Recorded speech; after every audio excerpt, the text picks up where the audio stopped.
Hey guys, welcome back on this PT Pointer History series with me Shreyansh Nigam. I am the faculty for history on Ashish Malik IS Academy YouTube channel. Okay, so on this confrontation of culture part number 7, which is actually the last part of this theme. So guys, आज की इस video में हम लोग पूरा इस theme को sum up करने वाले हैं. थोड़ा सा हम लोग बेसिकली कंक्लूजन के बारे में बात करेंगे कि जो भी वॉयजेस हुई थी, ठीक है, तो उनका कंक्लूजन जैसे कि एशिया, अफ्रीका, यूरोप जैसी कंट्रीज़ पे लैंड मासेस पे क्या उसका असर देखने को मिला. इस चैप्टर में हम लोग को क्या समझ में आया, इस पूरी थीम को मैंने जो आपको समझाया उसमें आपको क्या समझ में आया, ये सारी बातें हम लोग इसमें कवर करने वाले हैं. तो वीडियो को लास्ट तक ही ज़रूर देखिएगा. It will be really a good sum up for the entire theme. So before that, I would like to tell you about these 4 epic batches that have recently started on 3rd of August. So अगर आप लोग में से UPSC civil services 2020, 2021 as well as 2022 की कोई preparation कर रहा है, then it will be very beneficial. And if you are willing to join an Academy Plus platform, so it will be very beneficial to use this code Ashish Malik 10, because by using this code while taking your subscription fees, you can avail instant 10% discount. It means that it will be really very beneficial for you, that you are getting 10% off directly just by using a referral code. So another important thing here is these 2 books, volume 1 and volume 2 by Ashish Malik sir, of Disha 365 current affair books by Ashish Malik sir, divided in volume 1 and volume 2, are really very important as they give you variety of options for your overall UPSC preparation. And here you will be getting the prelims and mains practice sets, prelims snippets for your quick revision, also MCQs with explanation and analysis of 180 plus topics. So it means that a lot to learn from this book. So it books so कहीं ना कहीं ये book बहुत important है. So this book is available on Amazon and Flipkart. Guys, link is also in the description box for both these books. And also a very big announcement here is a new book by Ashish Malik sir is available now on Amazon, on Flipkart. And this book is actually about 1000 most probable IAS prelims MCQs along with the 500 previous year questions. So it means that by these 3 books you can cover 70% of your syllabus. So it is a very good deal guys. So pleज़ आप इन तीनों books को ज़रूर purchase करें. तीनों books का link description box में दिया हुआ है, आप वहाँ पे भी क्लिक कर सकते हैं. And also you can search it on Amazon and Flipkart. It will definitely help you. These books are very much good for your overall preparation. सो थोड़ा सा बात कर लेते हैं अपनी सीरीज़ के बारे में, जो which you are getting daily at 10 AM. So this is class right now I'm teaching you the class 11th NCERT history book. So keep following the series, because following the series you will be getting the comprehensive understanding of events, complete coverage of timeline, proper usage of keywords and terminologies, along with topic wise questions. So all these things are very important, and these all 4 things are the basis of history. Okay.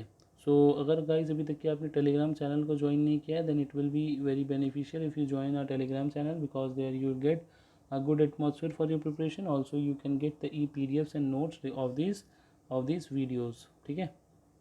So guys, this is part number 7 and I must say this is the last part, and by this part we cover the entire theme number 8, which is confrontation of culture. And इसके बाद theme number 9 start होगी. ठीक है. सो जिन्होंने भी अभी तक की प्रीवियस पार्ट्स नहीं देखे हैं, वो प्लेलिस्ट में जाकर के फ्री ऑफ कॉस्ट सारे पार्ट्स इन्जॉय आराम से देख सकते हैं. ठीक है.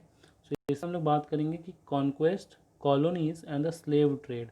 ये 3 चीज़ें. एक तो कॉन्क्वेस्ट, क्या क्या कॉन्क्वेस्ट हुए, कॉलोनीज़ किसको किसको कॉलोनाइजेशन वहाँ पे क्या क्या हुआ, एंड ऑल्सो जो स्लेव ट्रेडिंग थी, जो मतलब जो मजदूरी लोगों से ज़बरदस्ती करवाई जाती थी, नौकर बनाया जाता था, वो जो दास प्रथा बेसिकली जिसको हम लोग बोलते हैं, उसके बारे में भी यहाँ पे देखेंगे. तो यहाँ पे एक क्वेश्चन आता है सबसे पहले, what had begun as uncertain voyages keyword है, came to have lasting consequences for Europe, Americas as well as Africa. So ये जो अनसर्टेन वॉयजेस हुए थे, इनके क्या इम्पैक्ट होते हैं यूरोप पे, अमेरिका पे, अलॉन्ग विथ दीज अफ्रीका. सो यही पूरा हम लोग को इस पार्ट में समझना है. This is the overall the sum up of this theme number 8. So, from the 15th century, European maritime projects produced knowledge of continuous sea passages from ocean to ocean. देखिए क्या हुआ था, 15th सेंचुरी के time से ही यहाँ पे जो Europeans जितने भी थे, जो उन्होंने क्या किया था, सी रूट से, ओशन रूट से कहीं ना कहीं एक प्लेस से दूसरे प्लेस, दूसरे प्लेस से तीसरे प्लेस, कहीं ना कहीं रास्ते खोजने स्टार्ट कर दिए थे.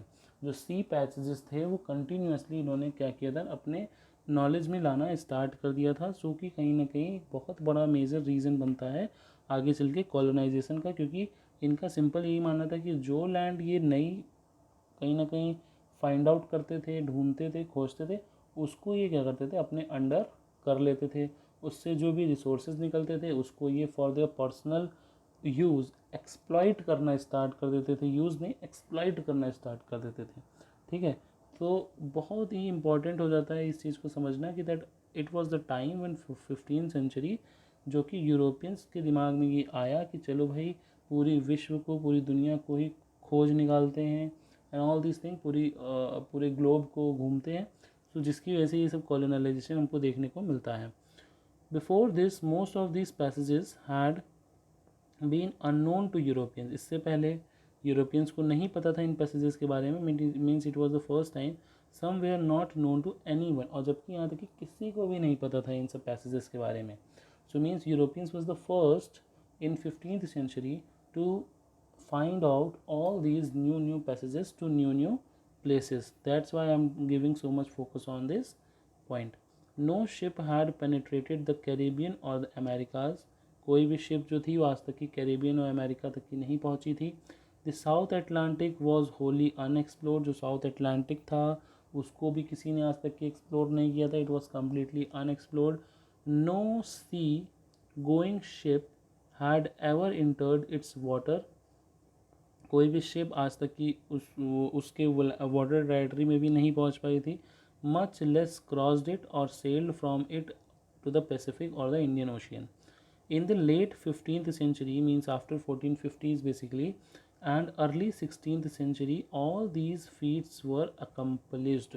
So कहीं ना कहीं हमें देखने को मिलता है जो 15th सेंचुरी में जो सिलसिला ये लोग स्टार्ट करते हैं वो 16th सेंचुरी के बिगिनिंग तक की, स्टार्टिंग के टाइम तक की कहीं ना कहीं काफ़ी ज़्यादा उसमें ये लोग सक्सेस गेन कर लेते हैं, अकम्पलिश कर लेते हैं अपने उस प्लान को. ठीक है, सो वो बहुत इंपॉर्टेंट हो जाता है regarding the colonization of the places, whether it's America, whether it's India, whether it's any place.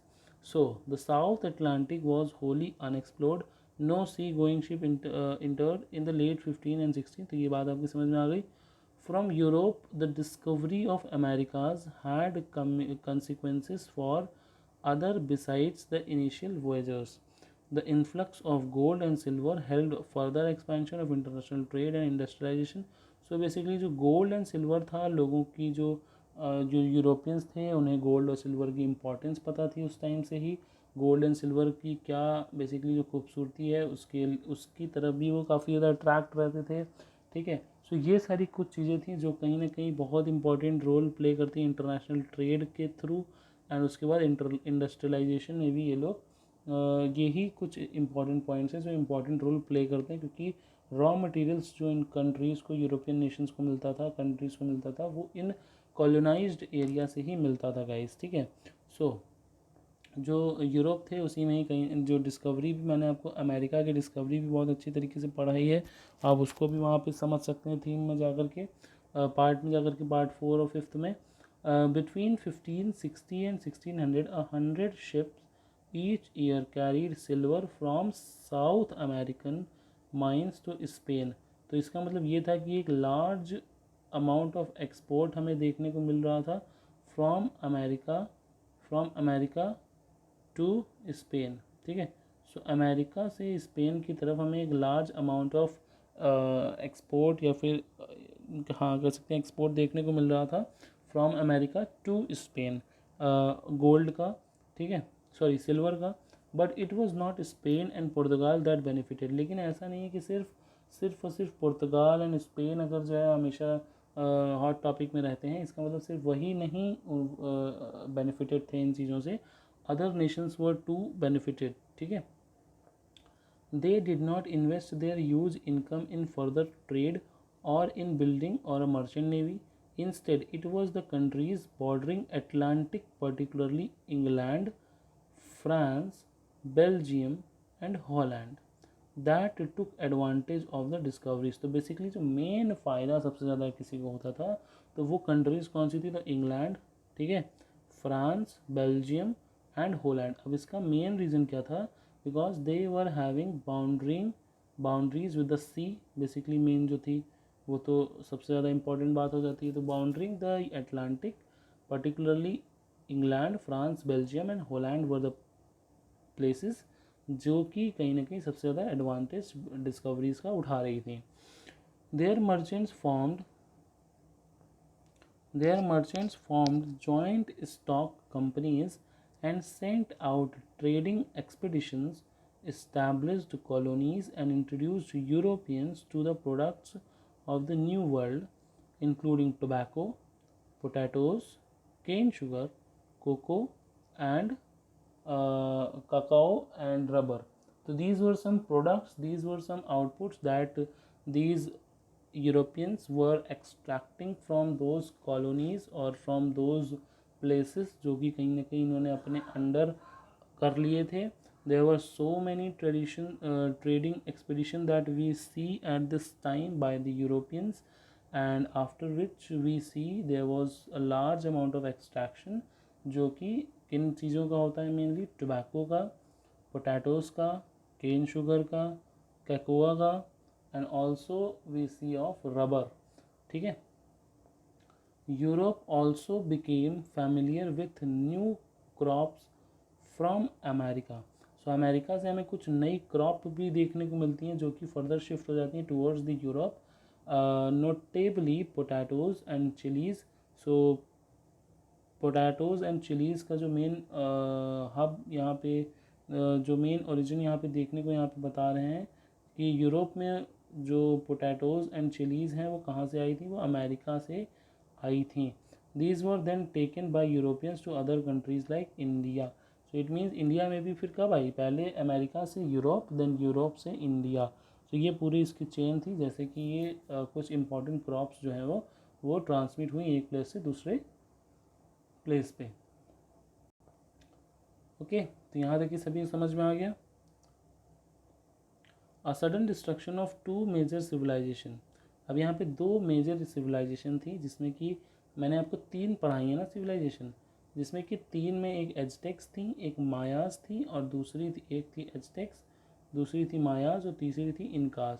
मगर यहाँ पे टू मेन मेजर सिविलाइजेशन थी जिसमें कि पहला बताया गया है एज़टेक्स एंड दूसरा Incas.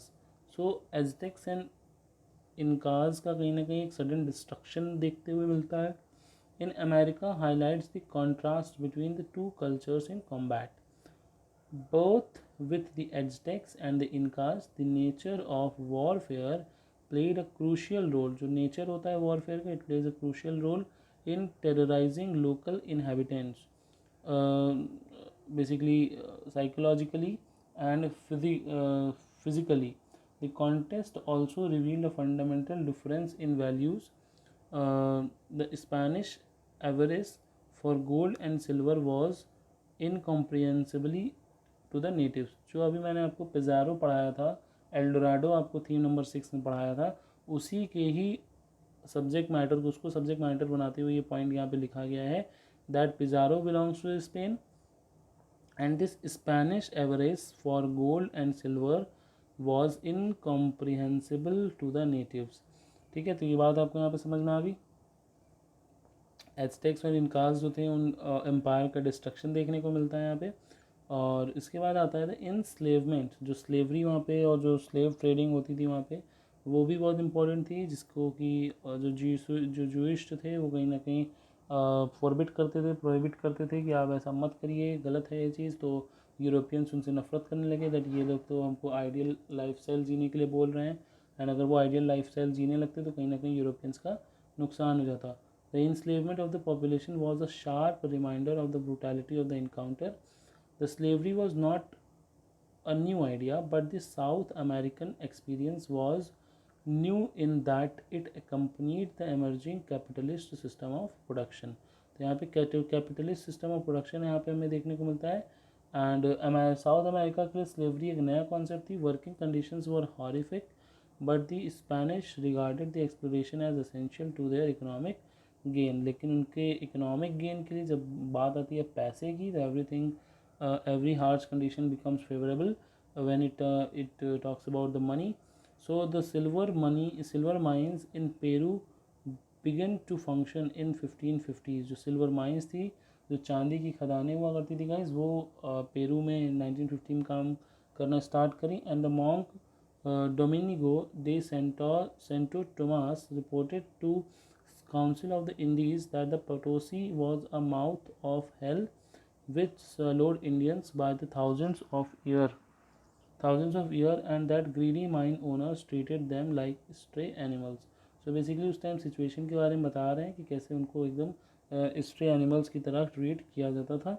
In the early 19th century European settlers in the South American colonies, जो यूरोपियन सेटलर्स थे जो कि साउथ अमेरिकन कॉलोनीज में जाकर के सेटल हो गए थे, were to rebel against Spain and Portugal. तो उनको स्पेन और पोर्तुगल के खिलाफ लड़ना था।